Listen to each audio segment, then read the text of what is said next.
Hello, my YouTube family and my regular family. This again is Wade Hooks. Um, I'm getting a little something in my throat, so you have to bear with me for a few minutes. I got my allergies is raining. But I want to talk to you tonight about a subject that I think we all ought to be glad to know about. And the subject tonight be how the earth began. Now, I told you guys last night I would be talking about my marriage book, and I am going to talk about it, but I want to get started first with some biblical truths. And I want you to help me to understand why is it that sexuality among married people, I'm not talking about out in the street, I'm talking about legally married people. How can we look at it as being so dirty? The Bible said, in the beginning, there was nothing. The world didn't even exist. But in the beginning, God created the heavens and the earth. And it took him 6 days to complete everything. And when he completed everything, behind each day, if you want to read it in the first chapter of Genesis. You can follow it. But I noticed after each day, after the first day, when he created the heavens and the earth, whatever he was created the first day, it's all in Genesis. And after each day, he would look at what he created. He'd say, "That's good." And then the second day will be the same thing. He creates it, and that's good. And the third, fourth, and fifth day.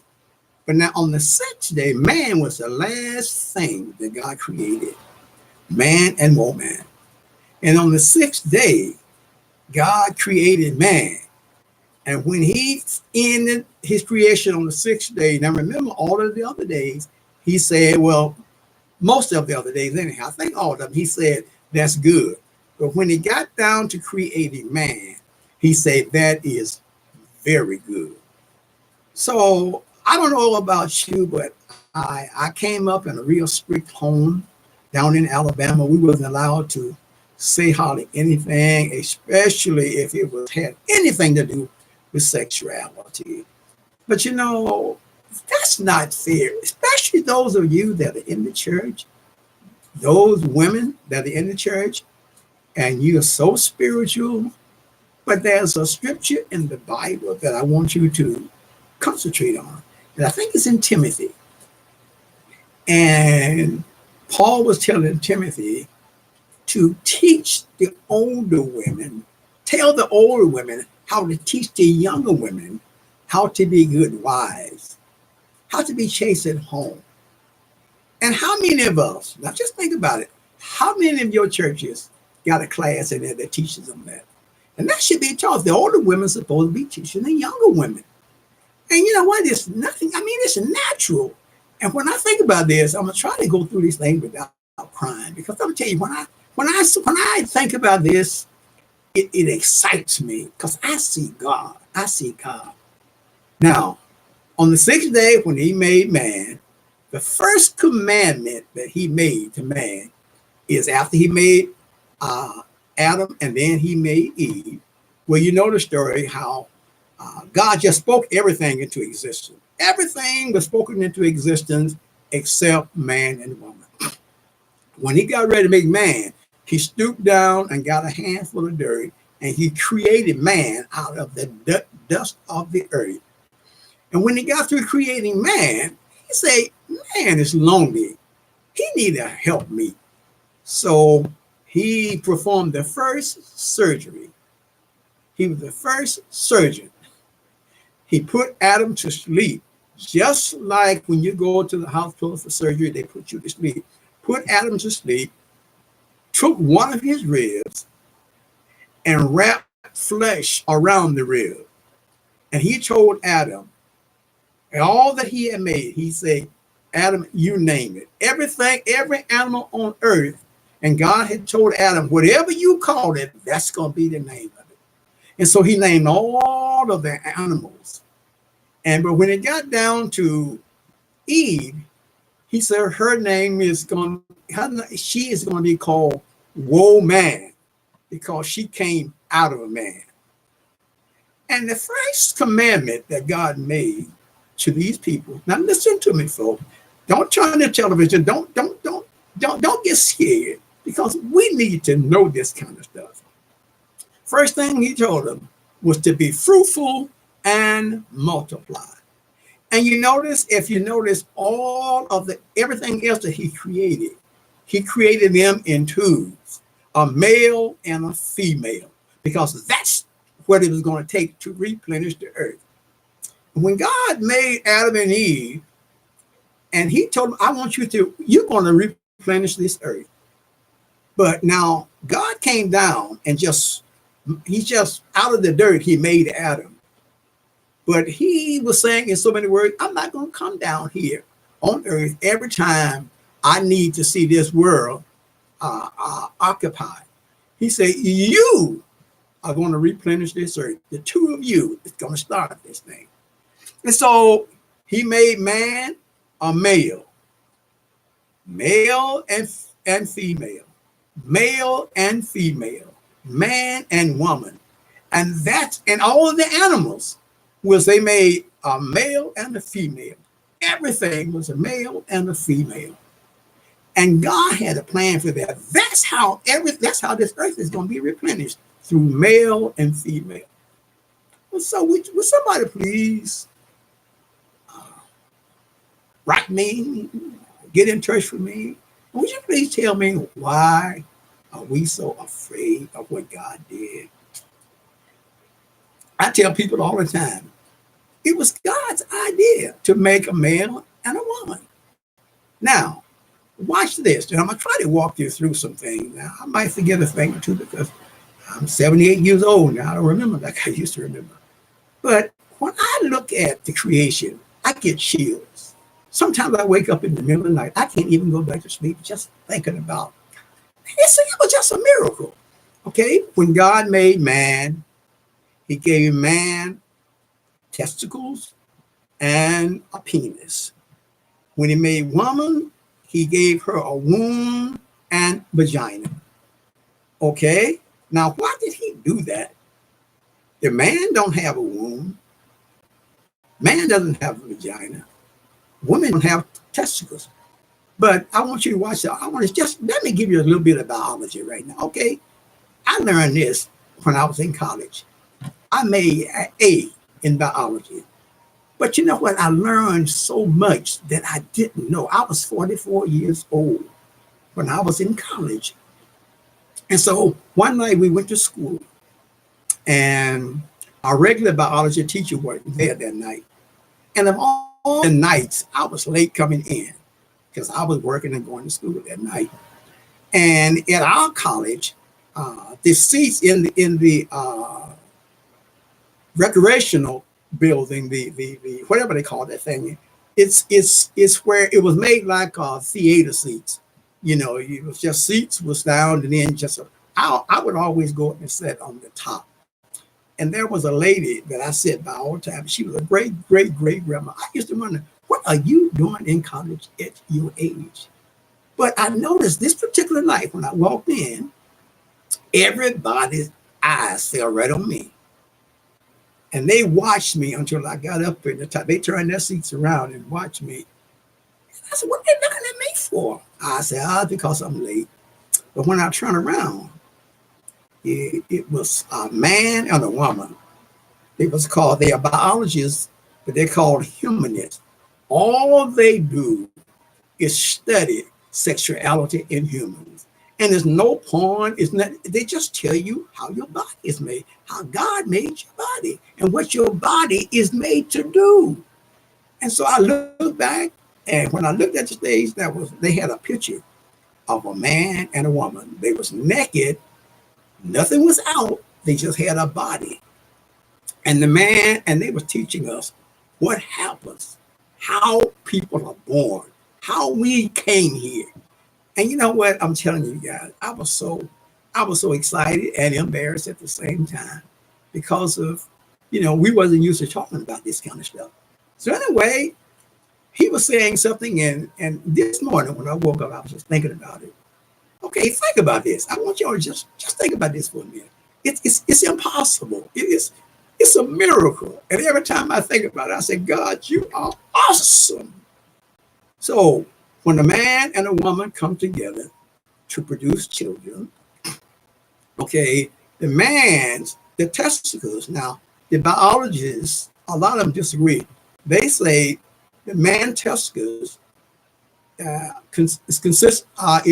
there are 100 million sperms. That's what the testicles create, 100 million sperm.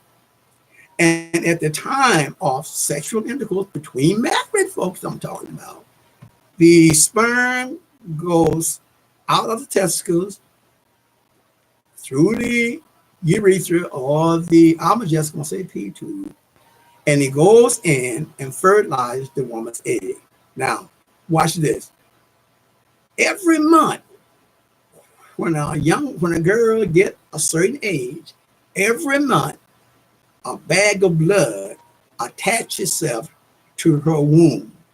She creates one egg usually, and that one egg is what they call a chromosome, an X chromosome. That's all the woman has, is X chromosome. Now, don't get nervous, you guys. This is biology. And the way God has got it is and the man, his testicles creates a X and a Y chromosome. Now, keep in mind, the woman only creates X. The man created X and Y. And at the time when the ejaculation takes place, that sperm rise through come out of the testicles, rise through the urethra, which goes through the prostate, and then it goes, and all 100 million of those sperms, they are trying to reach that one egg in a woman at the same time. And when I think about that, I said, well, all of us are miracles, because you outran 100 million sperm. The first one to get there, immediately the egg is closed. Now, I'm not a doctor. I'm just repeating what I learned in school. These was doctors talking about it. And so what it does, the first sperm they get there, if it's an X sperm, and remember her egg is an X. So an X sperm fertilizes X,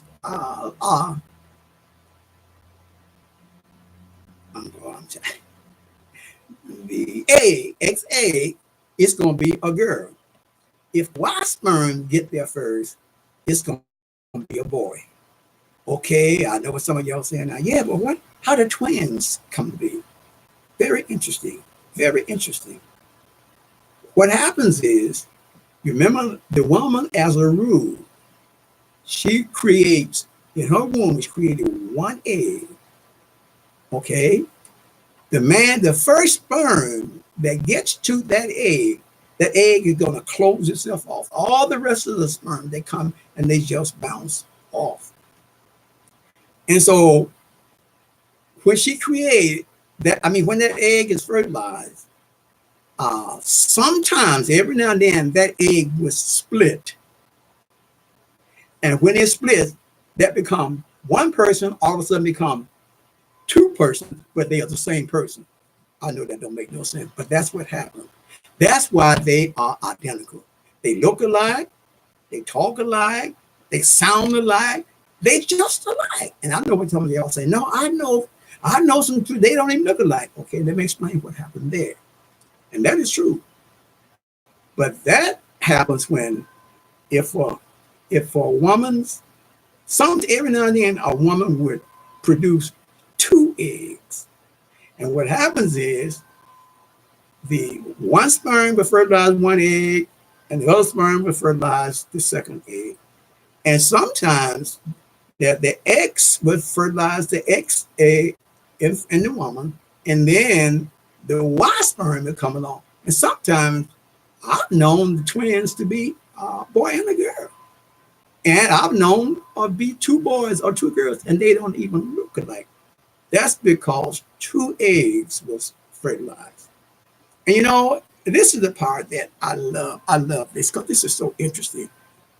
My wife doctor was a Chinese doctor. Oh, he was the best doctor that I've ever seen. So when my wife got pregnant, I would go over to the office with her. And I asked this doctor, I'm not going to call his name. I asked him, I said, Doctor so-and-so, I say, what is it that flows through the urethra or through the urinary tract? What is that? It's a liquid fluid. When a man gets excited, is that sperm? He said, no, it is not sperm, but it can have sperm in it. And listen to this, folks. Boy, I just get excited. I mean, God is something. What that is for, you got to remember that the urethra or the P tube is connected to three organs. It's connected to the testicles, it's connected to the bladder, and to the prostate. So what happens is when the man has to pee, that urine goes through the urinary tract or the urethra, and it leaves all kinds of acid. The acids are so strong until nothing can stand it. So if sperm goes through without that, well, let me go back. That fluid, what it does, it neutralizes. Its job is to neutralize the urinary tract or the urethra or the peach, whatever you want to call it. It neutralizes so that all of the sperm can come through live. If it doesn't neutralize it, it will kill every sperm that tried to come through. Now, as I looked at that, I said, God, you are something else. And then I just, my wife said, wait, you think it's about stuff other folks don't even think about. And I do. I think about when a man, now, again, y'all, this is a miracle. This is not nasty talk. This is good stuff. When a man gets ready when they get ready to come together to make a baby or to have sexual intercourse, how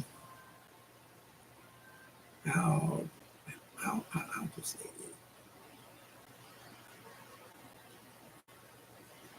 it? I know what I'm trying to say. The part of the urethra that runs through the bladder, it closes itself off so that no urine can get in there, because if it does, it would kill all of the sperm.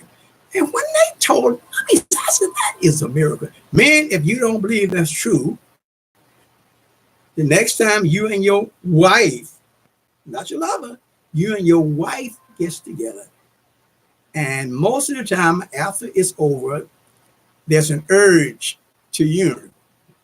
And you'll stand there for a few minutes because that membrane that closes the urine off so it can't get in the tract is still closed, but it will gradually open up and then you're able to urine. Some may say, what do I need to do? To me, that's a miracle. That's a miracle. So what we are going to be teaching this week, we're going to be teaching on the book that I showed you. It's called Experiencing the Ultimate Intimacy in Marriage. And what I'm going to be talking about, I'm going to be talking about some scriptures. I mean, in the Bible, there are some scriptures I'm going to give you what the Bible said. And one of them, I want you to just be looking up now. It's in Hebrews 4, I think it's 4:13, something like that. But you'll see it. And it says this, and I want you to study on this. I want you to listen to it. The Bible said, marriage is honorable in all, and the bed is undefiled. So what he's saying is, when a man and a woman, the man and his wife come together, it's nothing wrong. You can't do anything wrong as long as you agree on it. Oh, I just lost a lot of more people. But that's all right. If you just left, you learn something. So it's really, it just excites me when I know that. And marriage is honorable in all, and the marriage bed is undefiled. So what that is saying is, I know what we teach in our churches. You don't do this, and you don't do that, and you don't do this, and you don't do that. But you know what, folks? The Bible says, what does that mean? Read it. I want y'all to read it and just study and see what you're saying. Marriage is honorable in all. All is everything. And the bed is undefiled. So when you and your spouse get in the bed, God wants you to enjoy it. And I'm getting a little bit ahead of myself because some other things I'm going to talk about a little bit later on in the book. I'm going to talk about marriage because it really bothers me how many people get divorces today. And what really bothers me is most of them come out of the church. And it's because we've been taught or have not been taught. We're supposed to know what to do. Our fathers take their son to the side when he's little boy and talk to him and tell him, let him know that you're going to become a man. One day you're going to have children, and tell him how he's going to have children.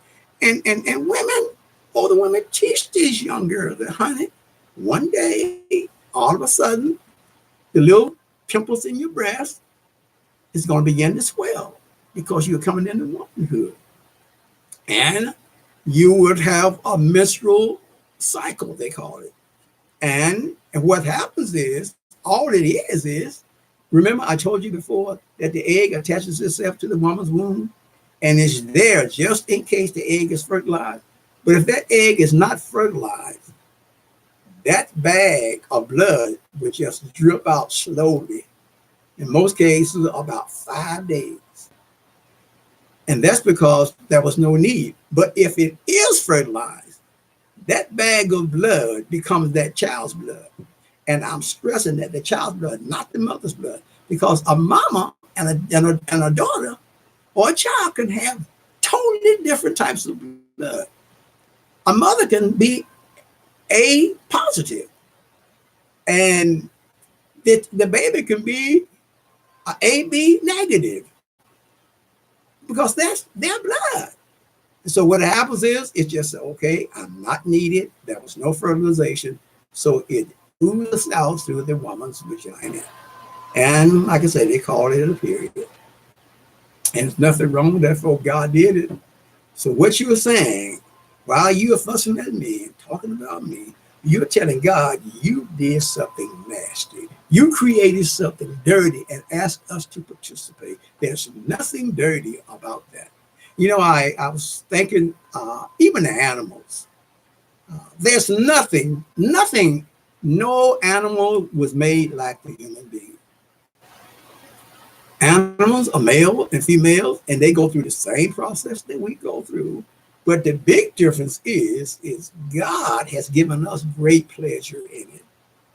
After you get a certain age, God just closes off everything. The woman goes through what they call menopause, meaning she cannot have any more children. But the good thing about that is the desire that she had when she was younger is still there. And God is just saying, okay, go enjoy one another. Just go and enjoy one another. That's something that God wants us to do. That's what we need to do. But we are regular talking about that's dirty, that's nasty. You ain't supposed to do this, and you ain't supposed to do it. Show me what I tell the preachers today. And I'm a preacher. But what I tell the preachers today, when they start talking about all that stuff, I say, show me some scripture. Show me some scripture. And I'll show you a scripture where God said the bed is undefiled. I'll show you a scripture where we're supposed to go and really enjoy it. And sexuality between married folks is honorable in all. And the marriage bed is undefiled. Okay, I'm probably just talking to myself anyhow. So I appreciate those of you that stayed. Tomorrow night, we're going to get into the book. Again, just in case you was not around, is this book, and you can get it at Amazon, and you can get it at Barnes and Nobles. Very inexpensive, but I'm telling you, it will make your marriage so much better. But what I want y'all to think on, remember, there is no such thing as a perfect marriage. Now, you newlyweds out there, you say, "Oh, you don't know what you're talking about." Just keep on going. I guarantee you, somewhere down the line, you're gonna have what they call it. You'll get mad with each other. Okay, so there's no perfect marriage. There's no perfect marriage. Me and my wife, I think we have a good marriage. We've been married for in the 8th of next month, January 8th. We would be married for 54 years. We are the parents of 3 children. But there are some times that she gets angry with me. Sometimes I get angry with her. But what we do is let's talk about it. And I'm going to tell you, I'm going to repeat it again, but I'll tell you now. I want y'all to start. Tonight would be a good place to start. And I declare it works. I would not tell you anything that I haven't done. It works. Just try this. Okay. Every night before you go to bed, you need to set a time. Let's say 5 o'clock. Honey, man, I want you to lead out. Go sit around the table or in your easy chair, wherever you sit. And I just want you to ask your wife, honey, is there anything that I have said or not said today to hurt you? Have anything that I said today or not said that hurt you? What is it? Please let me know so I can fix it. If she would say yes or no. If she say yes, then husband, you say, well, what is it? And she'll say, well, I was in the kitchen and cooking and you didn't want what I fixed. And so it made me angry. And then he said, honey, I am so sorry. I did not know that. I just didn't want that particular meal. And then you just tell her, I love you and I will keep that in mind. I won't do that again. And then reverse. And then the man asked the woman. And the same thing is the woman will tell him what you have done, or the man will tell the woman what you have done to hurt me. And I'm telling you guys, it works. It works. It works like a miracle. But see what happened to us way too many times. We go to bed on our anger. And there's a scripture in the Bible say, do not go to bed on your anger. Don't go to bed on your anger. Get that thing straight. And the other one is, it's really, really cute. What is called the receiver and this sender. Okay, what you do is one of you be the sender. The other one is the receiver. Okay, here is the catch. Right here, you got to listen to that person because you got to repeat back to what they said verbatim, word for word. And it was cute. We had this class in church. And so our pastor said, well, who want to be first? So one of the girls was a nurse. And she said, I go first. And she said, she called her husband's name. She said, anyway, Sam, I ain't gonna call his name. We just say,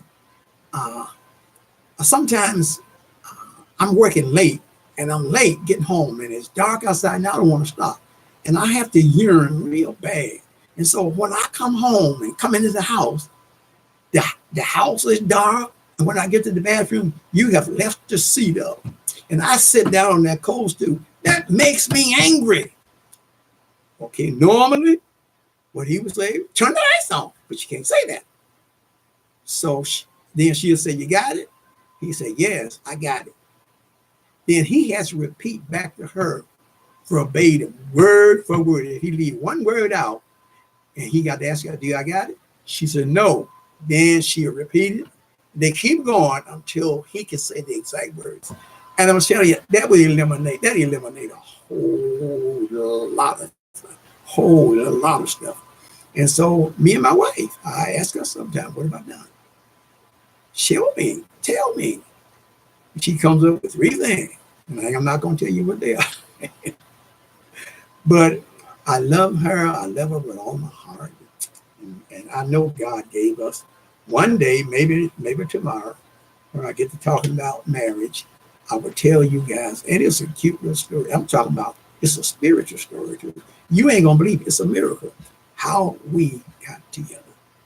So again, thank you so much for taking time out. Good Lord's willing, we'll see you tomorrow at 6 o'clock.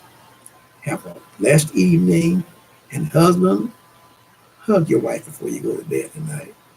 Kiss her, massage her. I tell you, that works. I'm talking from experience now. Hey, honey, go lay down. And I'm gonna massage you with no intent. I'm gonna massage you. And she tells me, she said, "Oh, boy, it's so soothing." And she goes to sleep real quick. Sometimes she goes to sleep while I'm massaging. Or some folks, that's too much information. I'm so sick of y'all with that old crazy stuff. That's my wife. What did I do wrong? And you are to get your husband to do it, or husband, you ought to do it to your wife. Okay? So have a great day and get up. Just hug, kiss her, tell her that you love her. And I'm telling you, you will see a whole different person. God bless you, love you, and good night.